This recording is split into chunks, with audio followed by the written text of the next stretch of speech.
সেই দিন আমরা একদম সকাল সকাল উঠেই রেডি হয়ে গেলাম হাতিয়া যাওয়ার জন্য।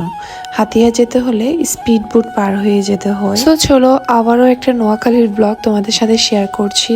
সো হাই এভরিওয়ান, আসসালামু আলাইকুম, welcome back to my another blog. সেই দিন ছিল আমাদের নোয়াখালীর লাস্ট ডে। সো সেদিন আমরা আবার বাসায় ব্যাক করবো চিরগঙ্গের উদ্দেশ্যে। দেন সকাল সকাল একদম আমরা রেডি হয়ে নিচ্ছিলাম। মেয়ে ঘুমের মধ্যে ছিল, ওকে রেডি করিয়ে দিচ্ছিলাম।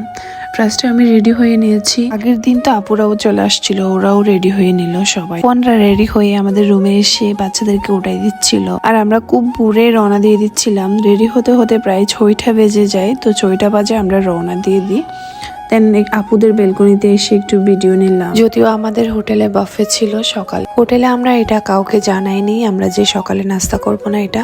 তো ওই হোটেলে না কোনো তোমার টুরিস্ট ছিল না, ওখানে তো আর টুরিস্ট যায় না, যার জন্য একদম খালি ছিল। তো আমাদের জন্যই শুধুমাত্র নাস্তা রেডি করা হয়েছিল। তো আমরা যেহেতু নাস্তা করিনি, ওইটা শুধু শুধু ওয়েস্ট হয়েছে। ওখানে যেতে যেতে কিছু দূর একদম ভারী কুয়াশা ছিল, আবার কিছু দূর একদম হালকা ছিল। দেন আমরা প্রায় 1.5 ঘন্টার মধ্যে আমরা ওইখানে পৌঁছে যাই, জেটি ঘাট যেটাকে বলে। আমাদের বোট ঠিক করা হচ্ছিল, আমরা স্পিড বোটে করে যাব। দেন এখানে হচ্ছে ওদের কাছে খুবই এনজয় লাগছিল, বাট আমি তো এগুলো অভ্যস্ত এগুলো দেখে, কারণ আমি মহেশখালীতে বারবার এরকম করেই যাই। বাট এখানে এসে যেটা বুঝলাম, কক্সবাজার থেকে মহেশখালী যেতে পানিটা একটু হালকা থাকে, বাট এখানে অনেক ভারী পানি ছিল, আর স্পিড বোটগুলোও তোমার একটু বড় সাইজের ছিল।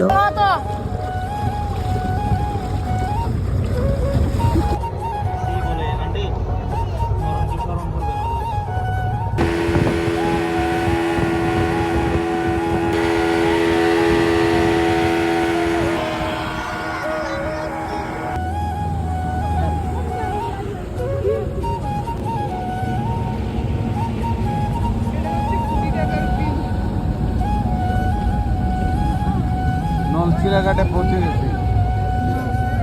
আমরা হাতিয়ার হাতে উঠছি এখন।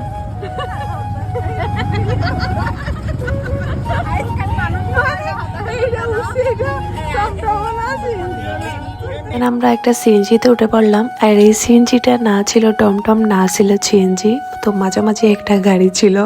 আর ওখানে রাস্তাগুলো অনেক ভাঙা ছিল। তো অনেক দূর গিয়ে আমরা একটা এমপির বাসায় উঠি। আমরা যাদের বাসায় উঠি ওটা ছিল নাকি সাবেক এমপি। তো ওনার বাসায় কিছুক্ষণ রেস্ট নিয়ে দেন একটু ফ্রেশ হয়ে আমরা চলে গেলাম একটু নাস্তা করতে, হালকা পাতলা।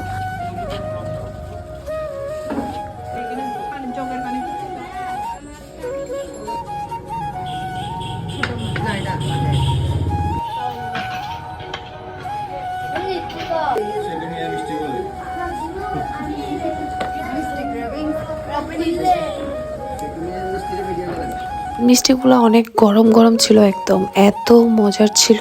আমি জাস্ট 7টা খেয়েছিলাম, আরও খেতে পারতাম, বাট শুধুমাত্র একটা মিষ্টি নিয়ে আসছিল। আমরা যাওয়ার সময় নিয়ে যাব ভাবছিলাম, তো আর খেয়াল ছিল না আমাদের মিষ্টি নিয়ে যেতে।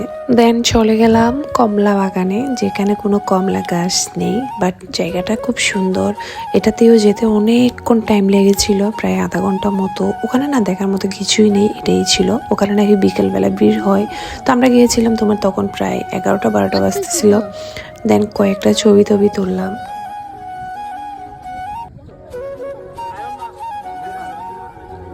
কয়েকজন ছেলে ওখানে সাইকেল নিয়ে গিয়েছিল, ওখান থেকে সাফওয়ান আর চুটুন মিলে ওদের কাছ থেকে সাইকেল নিয়ে কিছুক্ষণ সাইকেল চালায়।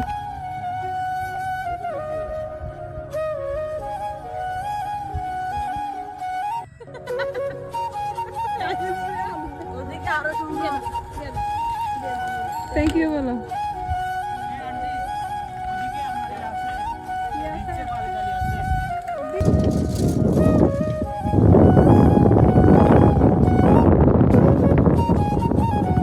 এরপর আমরা আবারও ওই বাসায় চলে আসি। দেন ওখানে একটা হেলিকপ্টার নামানোর জন্য প্লেস ছিল, ওটাতে একটু গিয়ে দেখলাম। আর আমরা সকালে যে দোকানে নাস্তা করলাম ওই দোকানে ভাত খেতে চলে আসি। ওখানে তো সিদ্ধ চাল দিয়েছে, দেন আমরা হাঁসের মাংস, এই শাকটা অনেক মজার ছিল।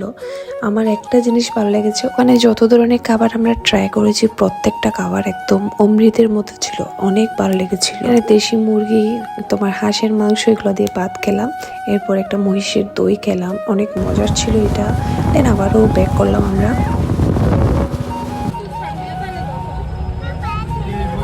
রুমে এসে কিছুক্ষণ রেস্ট নিয়ে আমরা চলে যাব চিটাগং। এই জন্য যাওয়ার আগে একটু খেয়ে দিয়ে নিচ্ছি। এটা সন্ধ্যার টাইমে ছিল, তো এখানে একটা কাচ্চি ডাইন আছে, ওখানে গিয়েছি। এখানে কাচ্চি বিরিয়ানি, ফ্রাইড রাইস, তোমার আরো কি কি যেন ট্রাই করলাম। সবকিছু খাবার অনেক মজার ছিল ভাই। আমাদের চট্টগ্রামে কাচ্চি ডাইনের চেয়েও হাজার গুণ মজা বলবো আমি এই খাবারটা। মানে যেটা খাই সেটাই মজা লাগছিল, আমি বুঝি না। এরপর চা খেলাম, তোমার কফিও খেলাম, দুইটাই এত মজার ছিল যেটা বলার বাইরে। ওদের খাবারগুলো কেন এত মজা হয় আমি সেটাই বুঝতে পারছি না। তো আজকের ভিডিওটা এখানে শেষ করছি। ওই দিনের এটা ছিল একদম নোয়াখালীর আমাদের লাস্ট ভিডিও। তো আজকের ভিডিওটা এখানে শেষ করছি। Thanks for watching, by.